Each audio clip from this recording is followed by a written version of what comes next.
lacagta caynteeda iyo lafteeda inay xaaraan tahay haddaad og tahay oo tusaale ahaan musuq maasuq uu ku qaatay lacagtaas oo xoolihii dadweynaha uu xaday inay yihiin haddaad og tahay inaad qaadataa kuma banaana oo ay xaq bani aadan baa ku tacalluqa oo la xidhiidha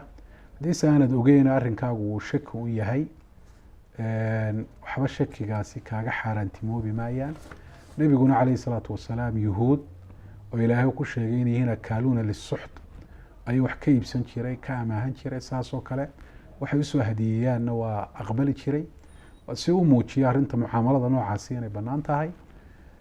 haddii waxaasi xaaraan uu yahay uu ku qariyena dembigu qofka baashira ee